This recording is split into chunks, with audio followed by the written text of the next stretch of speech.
Hey, welcome to the Common Good Podcast, Tuesday, November 22nd. After elections, before Thanksgiving, just the purgatory moment of the political life around here. Of those calling for the common good. Like nothing more common good than, Thanksgiving. Just people's favorite, really. Do you know anybody who doesn't like Thanksgiving, Rob, Dan? Do you know anybody who's like, yeah, I can't just, when the Thanksgiving music starts playing, it just really drives me Just nuts. Chandler Bing. Just Chandler Bing. The only one. Thanksgiving's my favorite holiday of them all. I just love it. It's the best meal of the year. And are you what's your approach on Thanksgiving? Do you go and can I just comment here, by the way, about our setup on the screen right now? It looks like Doug, you won the gold medal. Dan, you I won should the make them a silver. little I like won the bronze. Yeah. little pedestals. You guys would sit up. Here, I'll lower my chair. There, I'll come down to your level. I have proper posture. Sorry, If I'm I like, sit down that wow. low, my knees get above my hips, and all of a sudden I feel like my colon kicks in. So what's your take on Thanksgiving? Are you go back for multiple, like at the Thanksgiving meal? Are you going back for seconds? You going back for thirds? I'm not talking about leftovers, which are the greatest, but I'm talking about like your actual filling up your plate. Because here's my thing. Okay. I fill up my plate once. That's Oh, it. what? Oh yeah, there is no need for seconds because I am putting on my plate everything I shocking. want that I'm going to eat. It is jam-packed That is full. mayhem. If you're one of those people that can't stand your food touching, don't look at my Thanksgiving plate. It is mountain high. I'm It's like a going club. through one time and I'm bringing it home. It's like a club sandwich of turkey foods, right? It's just stacked. Absolutely. It's Yep. layered. The See, I do 7-layer that, dip the turkey mountain of food, but then I do it 3 more times. There you go. But here's my strategy. I also I don't get everything there is the first time around. I'm planning things out. Oh, You get Are you the best of, then you dabble in some of the lesser dishes. Oh, Then you so go back. You're a eat what you love first kind of person. Yeah, definitely. You're not like a save your favorite for last. No, I'm not a sadist. Like, I don't need to suffer any longer. Let's. it's Thanksgiving, Yeah. not punish day. Now, are you talking about like Rob? Do you eat yours at a place where like it's buffet style and you can just walk No. up? Are you not at a Oh, table no. where it's being passed Oh around? no! I'm at a table where it's being passed around, and I am loading it all up big the first time. You're stalling And that. People next to you have got to be going crazy. Like, hey, Rob, move the potatoes, move the cranberries. I'm the one who wants everything passed because I want to get a little. Totally. I want a bit of everything as we Little get bit started. of everything. But I'm not going to be asking like, hey, can you pass the potatoes over here? Like, Yeah, no. I see. Nah.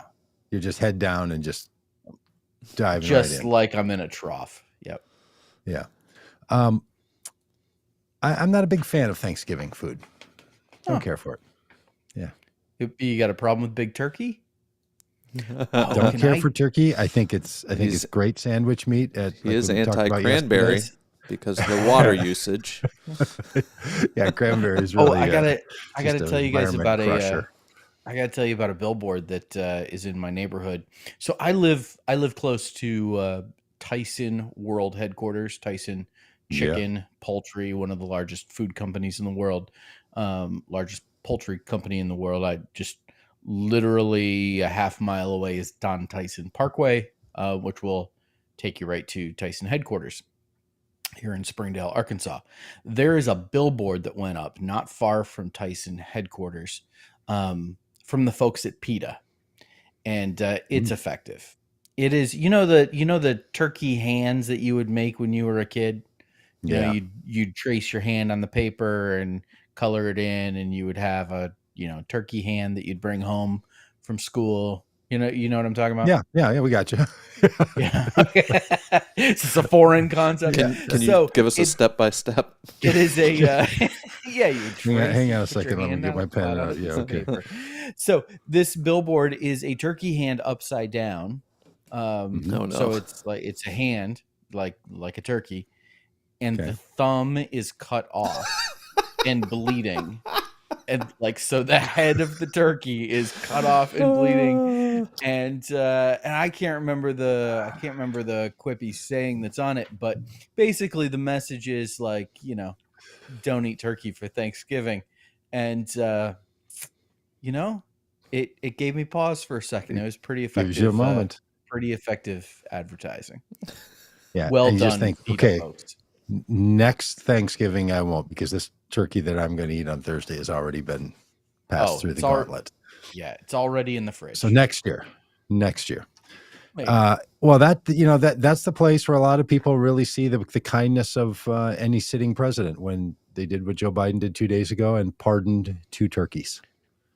They have that whole ceremony where the president of the United States goes out and makes a mockery of pardons by giving a pardon to 2 turkeys.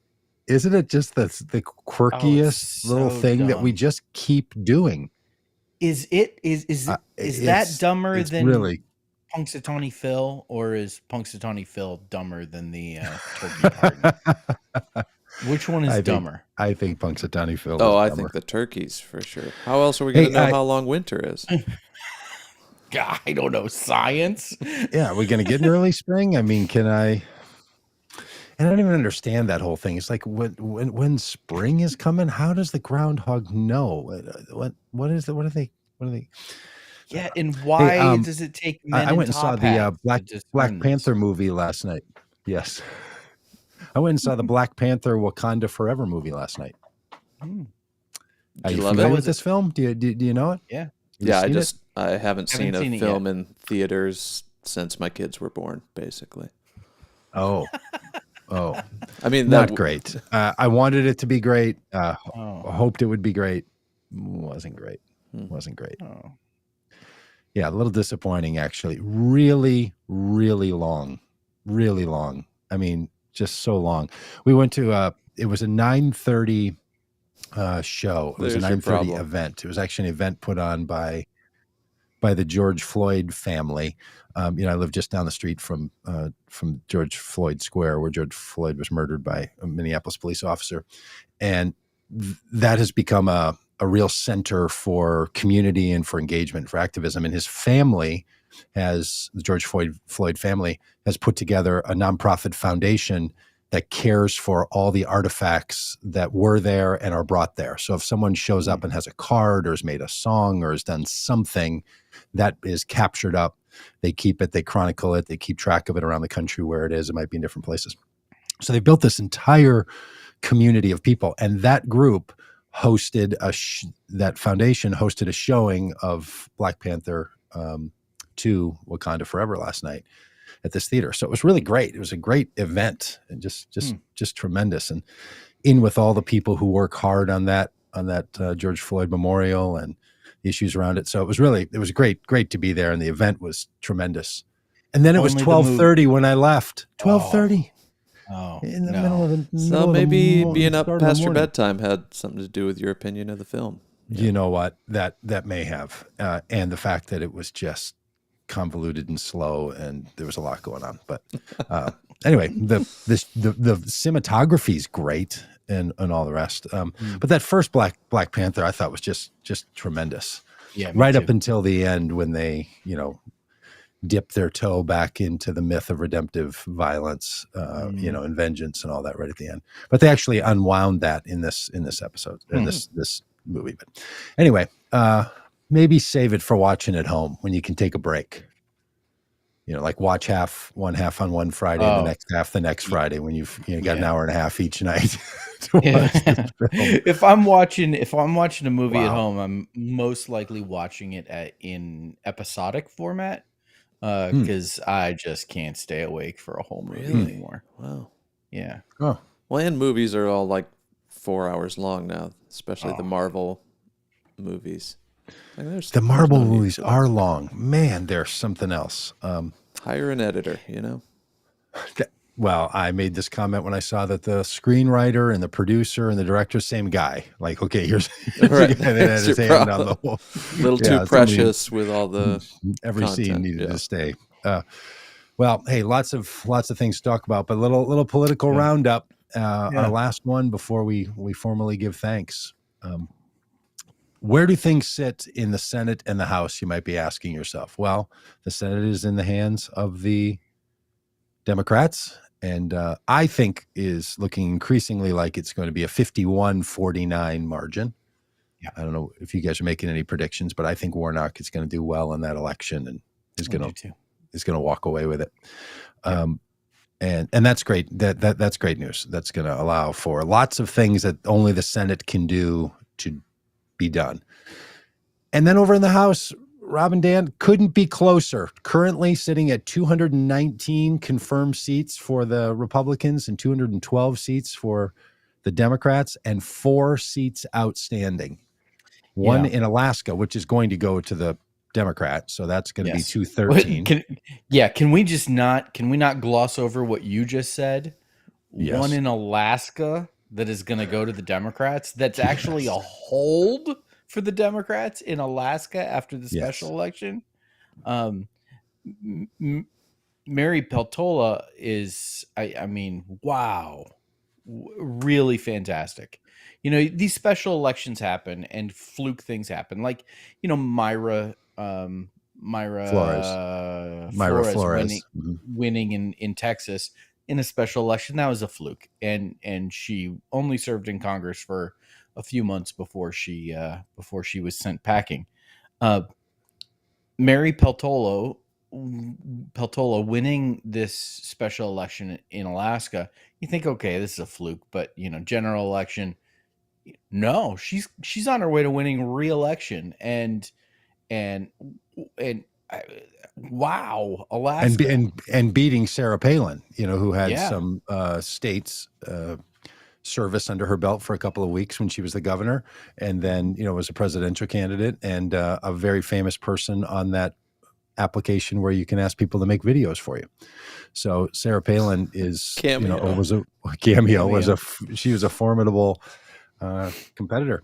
Yeah, and in Alaska, you know, not to spend a lot of time on, you know, Alaska insider politics here, but the current senator from there is an independent. Now caucuses with the Republicans, but couldn't even get the Republican nomination and run on a write-in in the past, and you know, now serves as an independent.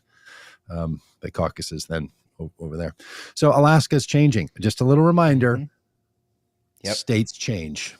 People's voting patterns shift. Things don't stay the same. The map we're looking at on the screen right now, if you'd gone back 30 years ago, it wouldn't have looked like that. Some places the colors would have been inverted. And the problem with the map that we're looking at is that elections have to do with individual people, not with square footage. So it's not there's a lot of empty land. Those blue dots, those blue specks on the map are also where people live. For the most part. The other 3 races that are undecided are all in California. It's House District 3, House District 22, and House District 13. All of them currently led by the Republican candidate, and the Democrat in those races trailing, including Kermit Jones, one of my favorite candidates, House District 3, one of my favorite candidates of the cycle. So fingers crossed for Kermit. House District 22 in California is 97% of the vote in, so looks like they're almost done. However, House District 3 and 13 are at 73% of the vote in. What are you doing? What's going on? I am on board with the be patient. Democracy takes time. We need to get it right. What are you doing? Count the votes. Count the votes. Congressional districts are apportioned by population to be roughly the same size. So it's not like these are larger than all the other districts, that all the other districts have, 10 votes to count and these districts have 1,000 votes to count. No. It doesn't work like that. Count the votes. Yep. Get it. What are you doing? Get it. it is a little confusing. I know in some states why it's that way. It's sort of explainable because they have rules about counting the mail-in ballots at a different Yeah. time than they Yeah, count you're the other not ballots. allowed to count them until whatever date. And But in that's not California, is it? California, the other 48 districts in California Are are counted. done already. Come on. Yeah, it's curious. Sorry. Well, I don't know.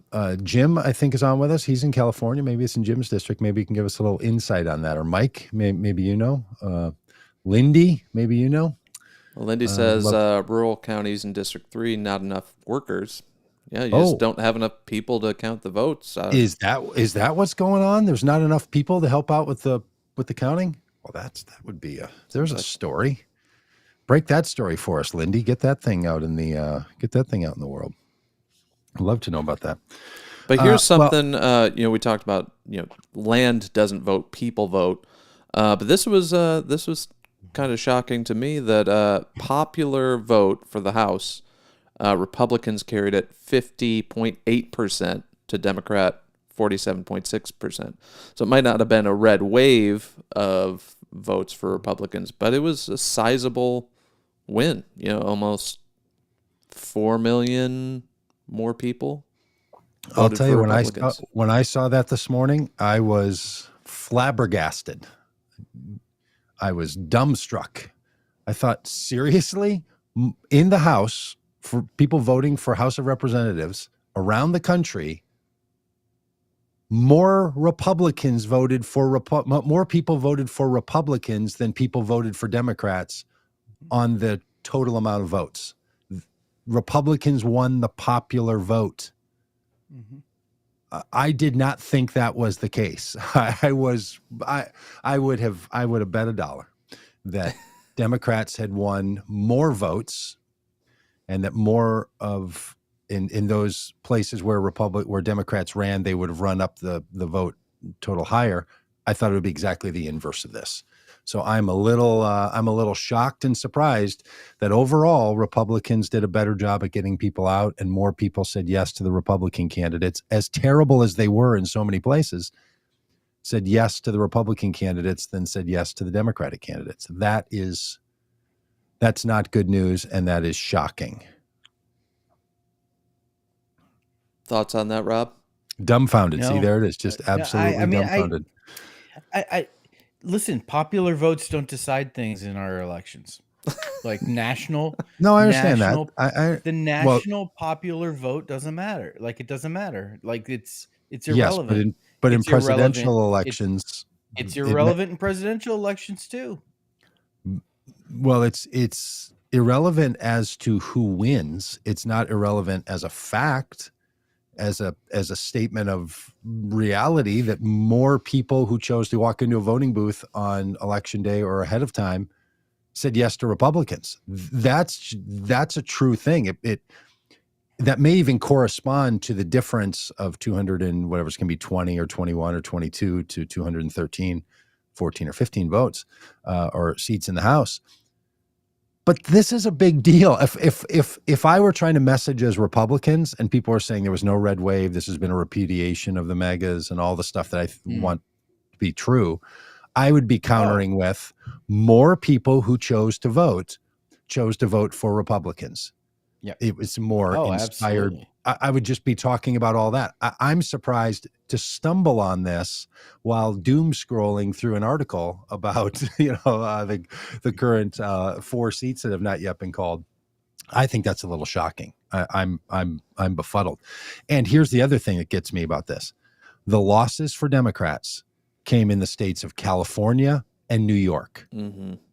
4 seats in New York and whatever it's going to end up being in California of lost seats and flip seats in reliably blue states, as people like to refer to them. And just again, this is why this blue state, red state thing is not a helpful frame by which to look at the political situation. It's Fiona says lots of California Democrats feel they don't need to vote. So you feel safe. You think that your vote doesn't really matter because it's a blue state, whatever. Yep. And then all of a sudden you're losing seats. Yeah. That's precisely what got us Donald Trump in 2016. Doug, have you seen there's a lot of conversation about how Andrew Cuomo is to blame for the Oh, Democratic losses didn't see that. because apparently he is responsible for, I don't know the whole story, but so I could be wrong on these facts. This could be fake news, but he was responsible for appointing judges who were overseeing the redistricting process. He, for some reason or another, appointed a number of Republican judges, and those Republican judges threw out the state legislative drawing of the map and got it redrawn. And so basically, it's a gerrymandering story that was enabled by judges appointed by Andrew Cuomo. So people are Huh. pointing the finger at Andrew Cuomo for New York going from, a very blue state in terms of Democratic representation in the House of Representatives to being much more split. Well, I have another theory on whose fault it was. It's my friend Voters. Simon's fault. No, it's my friend Simon's fault. What did Yeah. Simon do? Simon. Well, Simon says that here's what happened. When the census came out that determines how many seats every state is going to have in the House of Representatives, because we've decided Yes. to lock the number at 435 rather than having Yes. it be a rolling representative number. So we just decided that it's not based on population. It's a set amount, and then the number of representatives will be divvied up. And that happens based on the census. The state of New York lost a congressional seat. Mm-hmm. The state of Minnesota kept a congressional seat. They were the two that were up for it. The state of Minnesota Mhm. kept a congressional seat by 20 people in the census. 20. Wow. 20 people. So Simon, who works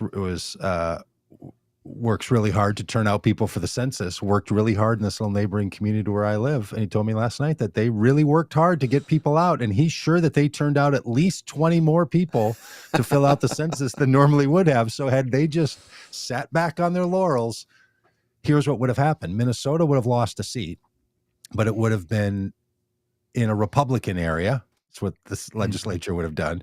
New York would have kept a seat, which would have meant that some of the redistricting would have been divided up differently. They would have probably kept two of those seats.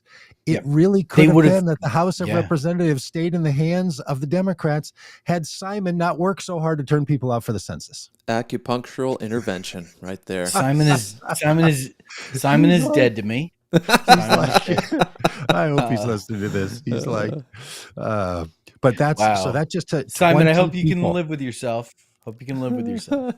He said, "Look, it's my job to do my job. It's everybody else's job to do their own job." That's but right. the fact that people in New good York, for you, Simon. do you remember this when Cuomo, while he was still the governor of New York, tried a lawsuit to say there's just no way we just didn't count everybody in New York. Of course, there's more people in the state of New York than there was in 2010. They just didn't do a good job on the census, partly because of COVID. Remember, this was all the COVID related stuff. So the current census numbers, especially in big states and complex places like New York and New York City, were terribly underrepresented in the census. It was that's pretty much agreed upon by everybody, especially what the Trump administration was doing by politicizing it and acting like people were going to come and check on people's immigration status if they filled out the census and all the rest of that. So all of that story from 2.5 years ago comes crashing down right now into the fact that New York had to redistrict, and it redistricted with one less seat. And that caused a cascade to happen across the system.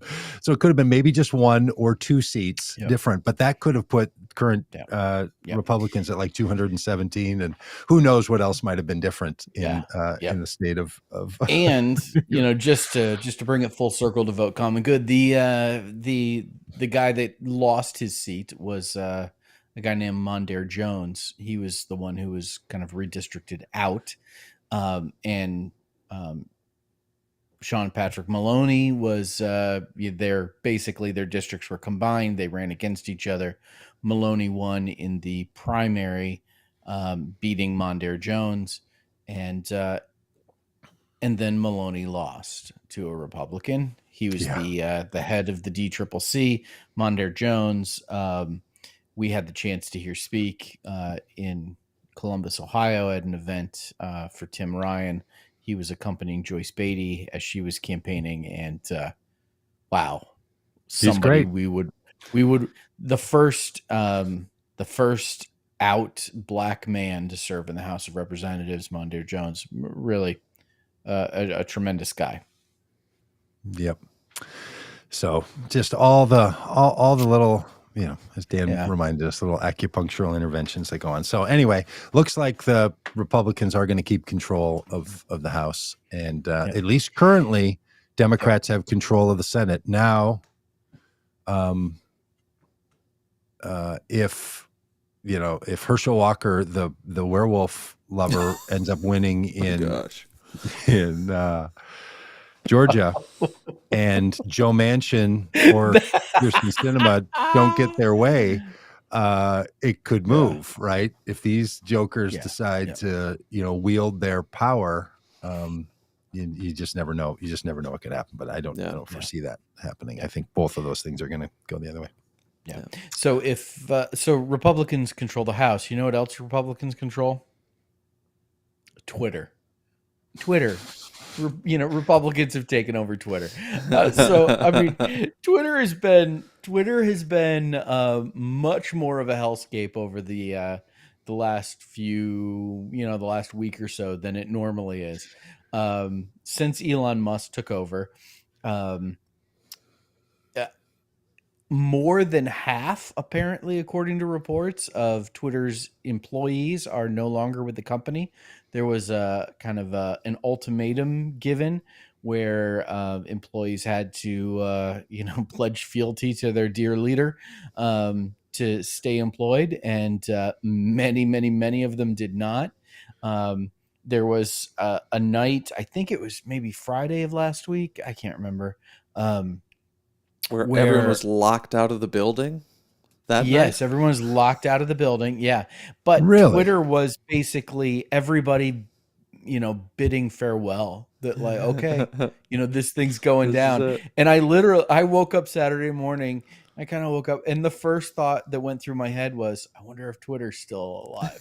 Because everybody was sure that it was going to die. Apparently, this death is going to take a little bit more time. And basically, all of these engineers, all of these coders are gone. Apparently it's just a matter of time before, Twitter breaks in some way, the code break. And listen, I mean, maybe we need to get Michael Toy on the podcast to talk about how all this stuff works. Because I don't know how this works. Like something's going to break in the back end, and they're not going to be able to fix it. It's going to compound, and, Twitter's going to get, all jammed up and crash for some reason. That apparently is what's happening. And I saw today that already, like their automated copyright detection isn't working. So now you can upload copyrighted stuff to Twitter and it won't get pulled down automatically. Like so many like YouTube or places, Facebook, Twitter, they all have these algorithms that, like, if you play copyrighted music, they'll pull it down because they don't want to be liable for that. Mm-hmm. Apparently Twitter, like, that has stopped working at Twitter. So it's just one of those little things that, so anyways, the hellscape is going to hell. And it's just a matter of time. But it's been kind of amazing to watch, like, just all the obvious missteps, like getting rid of the verification and making it buyable, so you can just buy for $8 your verification. And of course, people abused that instantly. Like, all you had to do was run it by a middle schooler, like, hey, is this a good idea? Or no, they abused it immediately, changed their names to Elon Musk or whoever, and then got their blue check mark. Or Pfizer. Yes. And for people that don't know, what happened was the pharmaceutical companies, that were people posed as, and cost them billions Oh, of I dollars love in the it. stock market. Yeah, offered free insulin and stuff to people, so Yeah, they didn't think they had to buy it exactly. anymore.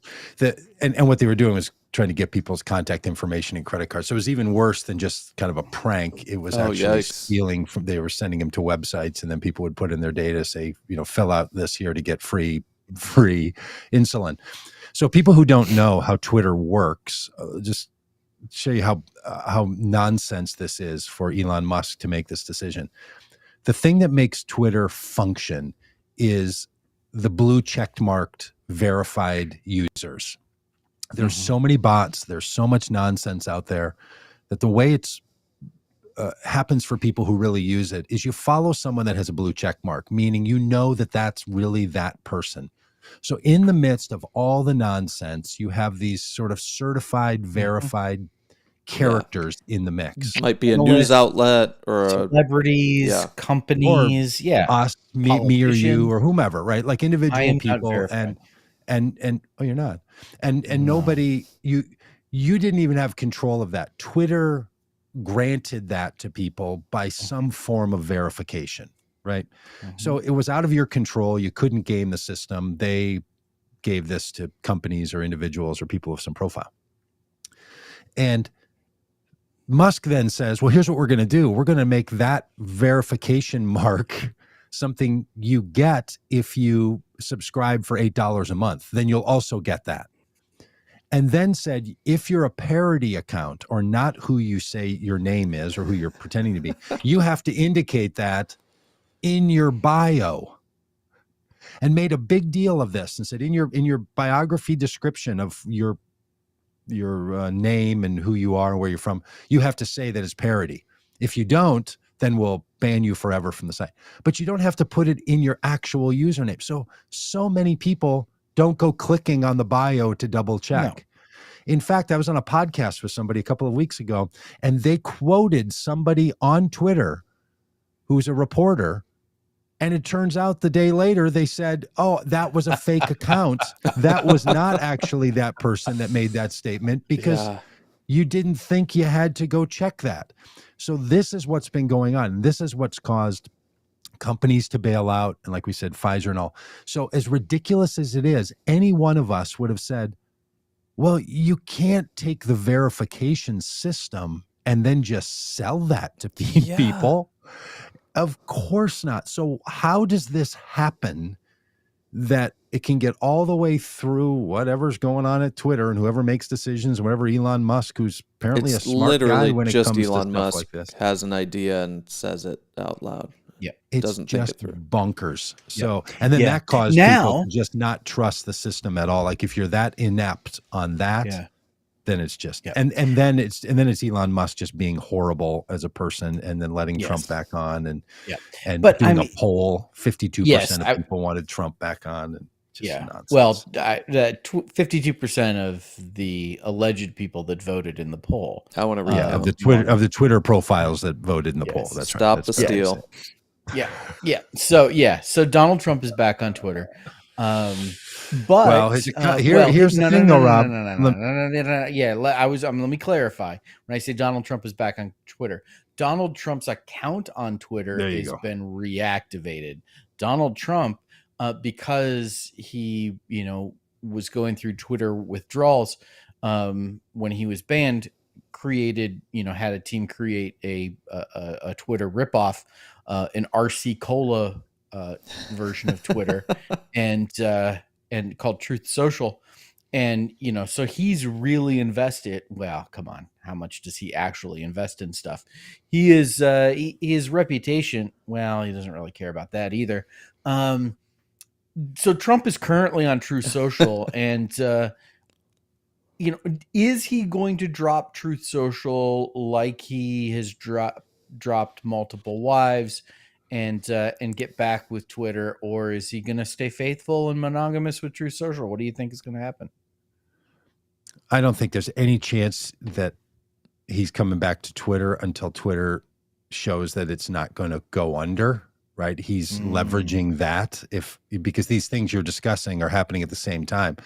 There's little doubt in my mind that Elon Musk rushed the decision to allow Trump's Twitter profile to come back on the service because he was trying to gin up usage on the site. He wanted Yes. people to feel like they have to get, there's the shiny object over there. Elon Musk is saying that usage on Twitter is higher than ever. Yep. Which again, in that business model means you lose money if you've lost advertisers and there's less advertising revenue because people have fled. Advertisers have fled, which they have, and now your usage is up, which means your costs have gone up, and you can't charge anyone. He didn't care about charging people when he having ad revenue when he was going to charge people to use the service. So I think Trump is just basically, like he does everything, just deciding, is this going to be useful to him or not? Yeah. And at some point, yes, he will come back on. If somehow the investigations that are now started into him with the special counsel don't lead to criminal indictments, he'll come back on, because he just won't be able to resist the fact that Maggie Haberman is also over there, and he really, really wants the New York Times writer Maggie Haberman to like him, so he will be over there. Well, Elon is posting a lot of provocative memes trying to tempt Trump back on. Yeah. Provocative is that right? One way to describe it. Near pornographic is another. What? Yeah. Well, hold on. What are you saying? Doug, I'll text it. What are to you saying? Don't put it up on the screen. No, Dan. I'm not gonna. We don't want our I don't even know what This is you're a talking family-friendly show, and we can't show Elon Musk Trump tweets per usual. But yeah, he's trying to like tease Trump into getting back on Twitter in the most like stupid and inane way possible, and perverting scripture in the process. But yeah, a little minor blasphemy thrown in for good. You haven't been doom scrolling quite enough. It will continue. So let me ask you this. I'm doom scrolling right now, actually. Literally right now I'm doing it. It's just terrible. He just wrote yesterday morning, Twitter is fun. And then with a rocket ship and a star and a heart. That's Elon Musk. Or Elon Musk's approved Twitterer for him. Yeah. It's just, is he a 12-year-old? And then just a namaste. And then just namaste with two hands in the hands to heart center emoticon. Okay, let me ask you this. But here's why Twitter's going to keep working, because the political class, because the reporters have so embedded themselves in their ability to spread news articles and to talk to each other on Twitter, they're never going to give it up. It's always been a political class operation, and it's always been about news reporters and all the rest. That's why if you watch any news or listen, they're always pushing Twitter profiles and Twitter handles, and the news media and reporters need to just find another avenue, and that will be the end of Twitter. Until that happens, it's going to stay alive. But the news people could bring an end to this thing if they choose to. Yeah. So and I think right now there are many people who are kind of dipping their toe in the waters of other social media platforms. So and there's been a lot of discussion about that. There's some that are specifically designed for journalists and kind of different other approaches. Doug, do you have a Mastodon account yet? Dan, do you have a Mastodon account yet? I do. I can't. I can't do one more thing. Well, so Mastodon is built, and this is a word that I didn't know before this week. Is a part of the Fediverse. Are you familiar with Fediverse? No. Sounds I know, pretend. seriously. Yeah, the Fediverse is short for the Federated Multiverse or something. I don't know. Okay. And basically, like there's all these different servers. It sounds very much like much of the same as like the Web 3.0 stuff. The the blockchain kind of approach where things are distributed rather than centralized, and they're on all sorts of different servers. And this allows for people to post in one place and it shows up in multiple places. So Mastodon is I don't even know if calling it a social media network is appropriate. I don't know if that's a apt description, but it functions a lot like Twitter. The problem is when you join, you have to pick a server to join, and it sounded way too complicated and annoying. And it's complicated, but apparently you can get away with the bad stuff. And it's difficult finding people and who to follow and all of that. It's just, but you can find me on Mastodon. Just search for Robb Ryerse. If you're on Mastodon, come find me. Is it going to go the way of crypto? Let us know what server you picked. I don't know. Or what was the thing where you were wanting to buy images from the internet? What's that thing called? NFTs. NFTs, yeah, right up there. Hey, I see Elon Musk's tweet. See, this is what happens. I shouldn't even go in here. But here's a tweet from November 18th. Kathy Griffin, Jordan Peterson, and Babylon Bee have been reinstated on Twitter. Oh, Trump decision has not yet been made. Yeah, Kathy Griffin, Jordan Peterson, and Babylon Bee. Yeah. I didn't know Babylon Bee, which is one of those, satirical Christian satire. I didn't know. I didn't know they were banned from Twitter. Yes, what they were caused Babylon Bee banned from Twitter? They had a fake article like they do about how the trans woman who is like in the Biden administration, the doctor from Pennsylvania, I can't remember her name. Do you know what I'm talking about? The trans woman who serves in the Biden administration. Mm-hmm. She's a doctor from Pennsylvania. I know I'm just repeating myself. Anyways, they named her Man of the Year. Yeah, and so Twitter. Yeah, and Twitter said, take this down and your account is suspended until you do. And they didn't. They didn't. And they've been suspended and now they're back and continuing to post hateful, transphobic stuff. Babylon Bee. Yeah. Babylon Bee is one of the worst things on the internet, bar none. It started out as like a cute, Christian satire making fun of worship songs that go too long. Yeah. And then this guy got a hold of it, and he's just the worst human. Like, just a terrible person. Really? Posts hateful, angry stuff. All right. Well, all in the, right wing, obsessed with AOC, just horribly offensive things. Yeah. I had no Babylon idea. Bee is the worst. Yeah, like after the Colorado shooting, he chimed in and was like, said some more hateful transphobic stuff about the shooting.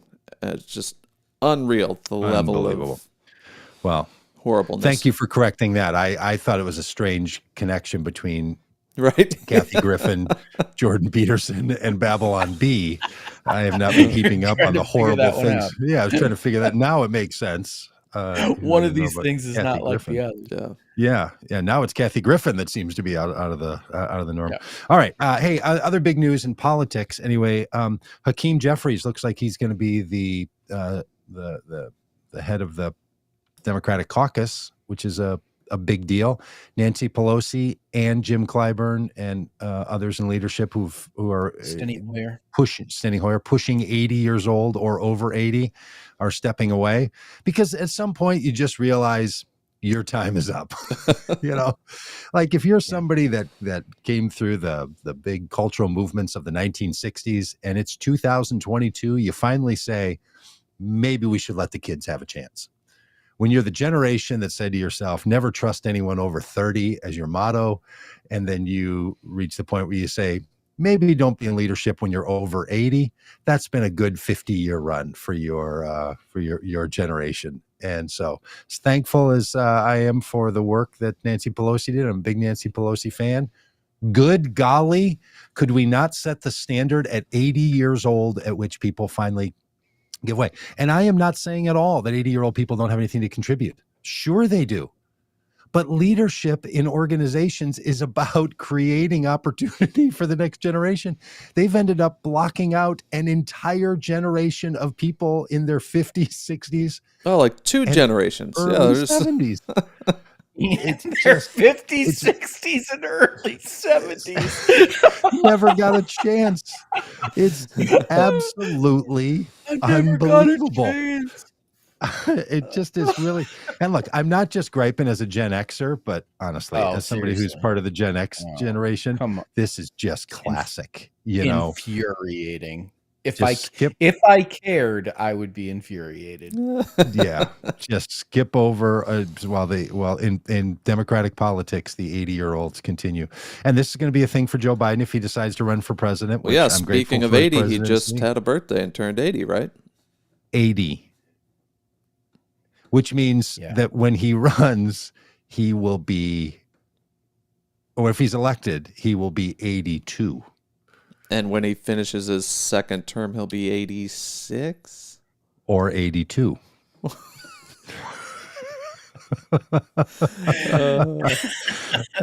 Listen, Okay, that's funny. Am I kicked off Twitter? Did I just get kicked off Twitter for making a Joe Biden's not going to dying, but can't live through it? listen, Yeah. It's old. It's old. And listen, I mean, I think Joe Biden has turned out to be a tremendously effective president. After running the risk for about a year of, I was terrified that he was going to be completely ineffective and was going to get tagged with the narrative of, best intentions but can't get anything done. Turns out he can get a lot done. However, 80 is, It's just old. up there. And he's clearly slowing down. Yeah. And I said not as a criticism, just as a reality. Like, and granted, look, not every 80-year-old is the same. I know some 80-year. Well, take Nancy Pelosi and Jim Clyburn, and if Jim Clyburn's, I think maybe late 70s. Somebody should look that up. But they're really quite agile, spry. With it, spry people. Spry is but only a word that gets used to describe older folks. This is what I'm saying. Yeah, when you're using those kinds of adjectives for someone, you're either talking about a toddler or somebody who's 80 years old, right? That the person is out of norm, and that's what makes them okay. So I just really hope. And there was a period of time, like I don't know, like we had Reagan and then Bush in 88 and 92. And they were older. Then we went to this younger generation thing with Clinton and Gore. And then, Bob Dole sort of came in there. But then you had Bush, and then you had, Obama. Like there was a thing where people were in their 50s or 60s. And that was the executive age to be the executive of the executive branch of the U.S. federal government. And then we got into a 70-year-old with Trump. And then now we're into 80-year-olds with Biden, and this just is not going to go well for the country, no matter how good he is. And just one more thing here on this, because we're going to have to talk about this a lot come January. But any president who believes that it's simply their personal being that is making all of this happen, I think is really overestimating the power of the presidency. I think people matter in the presidency for sure, but the American people, if you put anybody in that supported the kinds of things that Biden supports, and you can find people under 80 to do so, you can get so many of the benefits without the fixation on this singular human being is the only person that could do this. And this is one of the things we get into with executive leadership in this country. Businesses do the same thing. That yes, the individual matters, but no one is that particularly valuable. Like, in other words, we're not talking about athletes here, that somebody can't throw a football. Like, it's really hard to get a decent quarterback because that's a really hard thing to do, or to be a baseball pitcher, or to be a gymnast. Like, there's some skills you're talking about. The politics and leadership of organizations and companies is not that. But it You is fall asleep about there, Rob? putting together doze the off? right team, and I think that's where Biden has done really well. He's put the right people in the right positions, and Rob's Well, I'm not. not so sure he did a great job with the vice presidential pick, but Secretary of Transportation, oh, that's my guy. Yeah. So Okay, I see where you're going to. That was a Pete Buttigieg bump you were just giving right there. My former mayor way can around. do no I wrong. was like, he is he just talking about baited me Klein? into Who's he? criticizing Kamala Harris. So listen, here's a hot take for you. The age of Joe Biden is going to hurt the presidential chances of Donald Trump. Well, is this a riddle? Is this some kind of a No. political riddle? What are you Joe talking about? Biden is going to hurt the political chances of Donald Trump. I think there's going to be a backlash against Joe Biden. One of the main criticisms of Joe Biden from Republicans is going to be his age, slowing down, all this stuff that we've talked about. That is going to actually hurt Donald Trump because Donald Trump is closer to that than he is to I say see. Ron DeSantis. And in that comparison, Republicans are going to want someone who can be a There's a stark contrast. Yeah, and that's a good that point. person is someone more like Ron DeSantis than Donald Trump. So I actually think that while Donald Trump Jr., tweets about how old Joe Biden is and all of that stuff, I think it's actually going to hurt Donald Trump in his re-election campaign. Yep. Well, hey, speaking of, unless you want to keep going, speaking of big contrasts, we really want to spend a few minutes here. Need a nap. Yeah, and we need a little pick me up. This is a story out of Malaysia, and this is a group of Christians in the political sphere, and they say, quote, Christians are committed to the common good, we love that phrase, of the country and have no plans to proselytize and Christianize the nation. And this is obviously in contrast to the Christian nationalists in America who are outright saying, no, that's exactly what we want to do here. But over here in Malaysia, they've got a different approach. So we want to make the country better, and it doesn't need to be exactly like us. Yeah, and what's interesting about this article is that the former prime minister who is trying to, support candidates to not support this Christian coalition group in Pakistan or in Malaysia, his name is Pakutan Harapan. Or no, he's speaking about Pakutan Harapan and saying that movement, this Christian-backed group in Malaysia, is, quote, and this is a former prime minister, is supported by a group of Jews and Christians who have a Christianization agenda in Malaysia. And then this group, the Council of Churches there, and the Reverend Jonathan Jesusdas, I think you pronounce it that way. It's a combination of Judas and Jesus. One of the great names I've ever seen is Jesudas, Jesudas maybe, stated, look, such a statement is irresponsible. We live in a multi-religious and multiracial country, and the sensitivities of each community must be taken into account in public forums. Such statements pronounced carelessly create racial and religious tensions and conflicts, saying we need to the respect for the truth and sensitivities of different religions is essential. So what's going on in Malaysia is that the former prime minister, who didn't want the Christian backed party to win seats in the parliament, was trying to say they're going to try to Christianize this country. You know why the prime minister thought that? Because there's people in the United States and other places that are trying to get Christians to Christianize places like Malaysia. He's not totally wrong about that agenda, but the Christian group in Malaysia is making sure that Christian nationalism is not a part of their political approach. So the same context we have here, where there's people who are advocating for a Christian nationalism or Christianization of the United States, the same pressures are in Malaysia. And who's standing up against the Christianization? the Christian politicians are saying we will have nothing to do with that. We're denouncing it. We're not going to do it.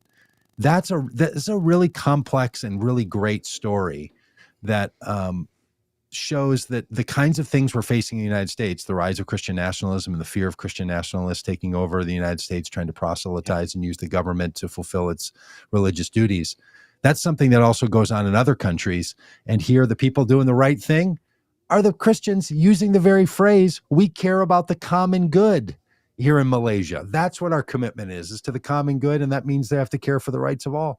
It's just great leadership on behalf of the politicians from the Christian side of the field there in Malaysia. Yeah. Really Make great. America Malaysia again. We should be more like Malaysia. That would be that's really going to carry a lot of weight, because look, if anybody's not reading Agenzia Fides, which has been information on the Pontification Mission Society since 1927 website, you're just not going to keep up on this kind of stuff. Well, and the only way I saw this article is that I have a Google alert that comes anytime the phrase "vote common good" is used. It flags these articles, and this is a great little article about the same pressures that we're facing in the United States, people face in other countries. And there is a real concern, as we say in our Christian nationalism training and Friends and Family. If you've never watched that, you should go get your YouTube machine turned on and get over there and watch those trainings on our Vote Common Good YouTube channel, because there is an effort to try to Christianize other nations. Absolutely. And there are people targeting Malaysia as a place where they want to see the Christianization happen. Those same people are trying to push that agenda in the United States and in Korea and in China and all over the place. And they need to be resisted. And the people who need to resist them are the people closest to the inside. And that's the Christian politicians and Christian leaders and others. So I'm really, it's an encouraging situation here. And I think we should reach out to this head of the National Council of Churches in Malaysia. I've actually reached out to Ani Zaneveld, who runs Muslims for Progressive Values, and she's Malaysian, and have asked her if she would come on with us, and maybe we could get these folks on and talk about what's going on in Malaysia and other places. Yeah, and maybe we can learn a thing or two, because here in America, the Christians that want to take power are doing it using hate-mongering, fear tactics, where they've spent years and millions of dollars waging coordinated campaigns against trans people and the LGBTQ community. And then it leads to violence. The Time magazine headline we have up on the screen says, "The attack on a gay bar in Colorado Springs didn't happen in a vacuum." When you spend years and years vilifying and demonizing the trans community, the drag queen community, the gay community, these things happen. Words and rhetoric have consequences. Right. If they didn't, we wouldn't talk, right? For all the people that are like, oh, it's just people saying things. Well, that's why we say things, right? To get people to do things. Yes, to implore action. That's the whole point of talking. This happens a lot when people will say, hey, you can't blame a single act. And yes, that is technically true. It's not possible or reasonable to make one person's random behavior connected to an other person's single statement. Very rarely does that happen, right?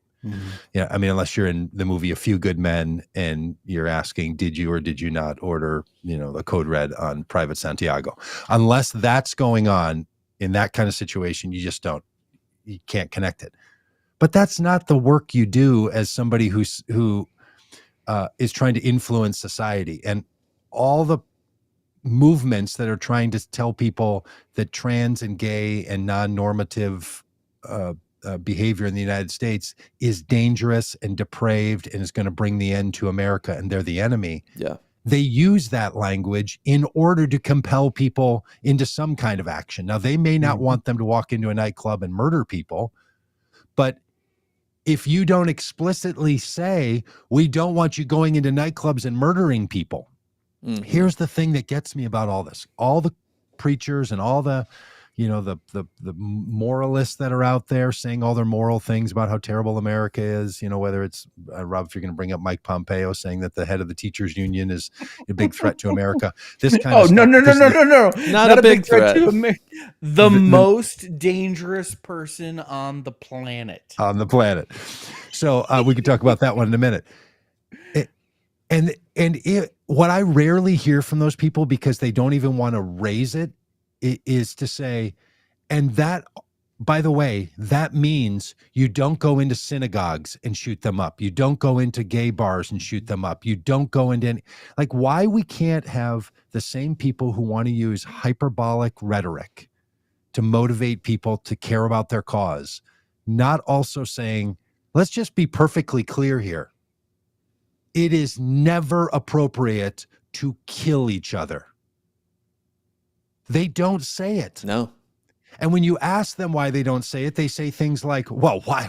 Of course not. Why would I even have to say that? You don't need to say that. That's understood. Well, all the other things that you say are so obvious to human morality, you feel like you have to say. So if you want to say, well, we shouldn't have to say that, then why do you have to describe anything else that you think is so abhorrent? Because if your argument is, well, because people are doing these abhorrent things, we have to call them out, then that's the argument. People are doing these things. Mm-hmm. So make it perfectly clear that the use of violence, harming and killing people, is never appropriate. But they don't do this.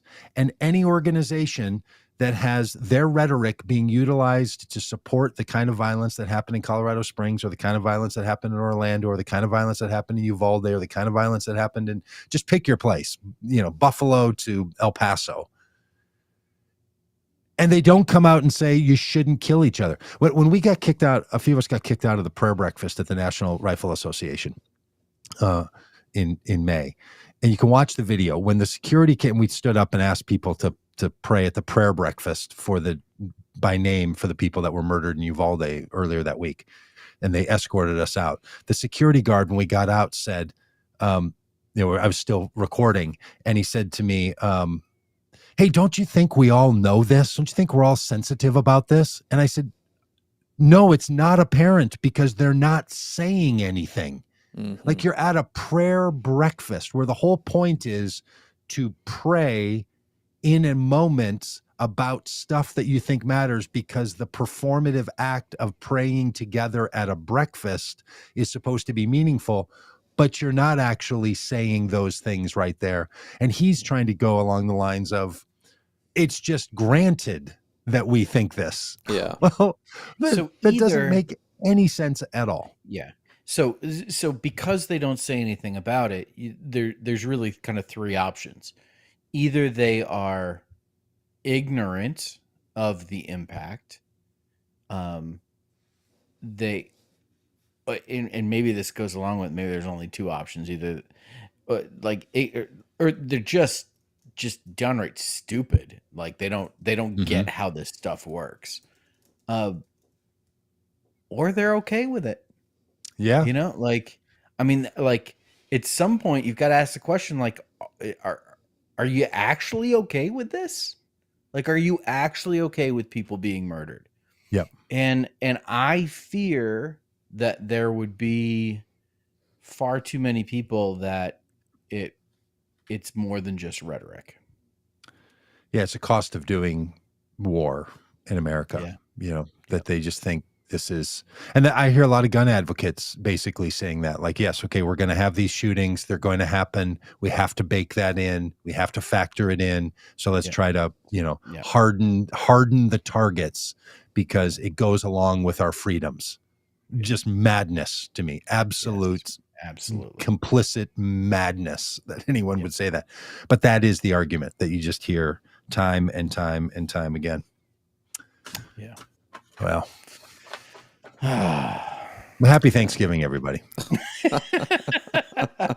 I thought we were going to end on a happy note. We should have flipped this. We should have done this the and then turkeys. to Malaysia. The good news. With the good news, or the turkey pardon. Can we just revisit the turkey pardon? The two are going to go back to North Carolina and live a long life in a turkey sanctuary. we won't talk anything about the other turkeys that didn't get pardoned and are going to be served at the White House on Thursday. Now, did it used to be like there was 2 turkeys and So you picked one to pardon and then they chopped the other one up, right? Right, Yes. right there in front of the kids. Yeah. And they're like, let's just go ahead and blanket pardon for both of these. Look at And we're not even going to show you the ones that we're going to eat. It's just ridiculous. So stupid. Yeah. The sooner we can get to a meatless future, I think the better for the planet. Well, and you do know, our I mean, souls. you hear this around Arkansas where you are, Rob, there in Springdale, the head of Tyson. They don't refer to it as turkey. What do they refer to it as? A protein source. Oh, weird. Yeah. They don't even talk about animals. They talk about protein Dehumanizing sources. the animals. De-animalizing the animal. Referring to them as a deanimalizing. protein source. Is really a trip. It's kind of like the Chick-fil-A campaign. Like they have the cow as their mascot. That's like eat more chicken. Eat more chicken. But it's like the cows pleading for their lives and like trying to throw the chickens under the bus. Like eat them instead. Well, yeah, and we clearly do have this hierarchy in our society of which animals. There's a book that I read a long time ago, and I should relook at it again. But if anybody's interested in this kind of thing, it's called "Some We Love, Some We Fear, Some We Eat," and it's the subtitle is like humans' relationships with animals, and it's really an interesting. It's a cultural anthropology book about the relationship of humans with animals and what we do with them and what order we put them in and what all this. So if people are interested in that at all, especially people that are into thinking they want to change their eating habits because of animal treatment and so on, it's a quite helpful, perhaps a little dry. The title's more sassy than the book is, but people might find a lot in it to just really deeply think about, like, which animals do we let live in our house? Which ones do we try to keep out of our gardens? Which ones do we put on the table? Which ones do we let lick in the dishwasher? Like, there's a whole set of criteria that often goes unspoken about all this. So, yeah. All right. Well, hey, I'm going on vacation starting tomorrow. I've turned on Rob. I've turned on my. I'm turning on my my vacation reminder starting tomorrow morning. That I'm away from email, so I just feel great. That's why we can just be all chatty and long-winded here. Yeah. Fantastic. Have a great. All right. Well, time. thanks, Alex. Thanks, Patricia. Do we got any other comments in here we should get to? Oh, Jim thinks everyone should hunt their own meat. Yeah, let's get back to the land, I do raise my own chickens. It's a survival of the fittest kind of thing, because that's it's a way to thin the herd. You only eat what you kill. Just about everyone's gonna die. Yeah. Yeah, I don't want to raise my own food. I don't want to do any of that stuff. Why is this all white guys? Always a good all right. question, Anything else we need to throw in the chat? Yeah. Why is this all white guys? We're retired. Wow. Wow. But Mike is glad that we're interacting. Maybe we're going to get an answer before. Are we going to get an answer to why this is all white guys? Oh yeah. Thanks, Mike. There's no answer to that. It's not a question. It's a statement. Speaking of, okay. I think we're there. Thanks for everyone in the chat, and hope everyone has a great Thanksgiving. Okay, and anyone that's new here, this is our group's called Vote Common Good. We partner with the good folks over at the Christian Left. So take a look at our organization. We do this daily, well, most days, and lots of podcasts, lots of videos, lots of streams, lots of people. So, look around a little. You'll be pleased with what you find, we think. Over at Vote Common Good, and of course on the YouTube channel. And hey, if you want to do something to really be thankful, just go over and start watching our YouTube videos. We are like right on the cusp of this really important milestone that I've been hunting for since April, for the love of all things that are good and right, and we might get there by December. So before I totally fizzle away and transport to another planet, head over to YouTube and you're disappearing in the Pixelverse. Yeah, it's just why? What's happening? Okay, that's it for me. You guys got enough? Yeah, that's plenty. Oh yeah, Personal pixel problem. just one Personal pixel mountain problem. full of PPP. podcasts. One plate full of podcasts. Yeah. I'm not PPP. going back. You enjoy that Hungry Mountain on Thursday, Rob. Yeah. All right, All bye right, everybody. Well, happy days, everybody. And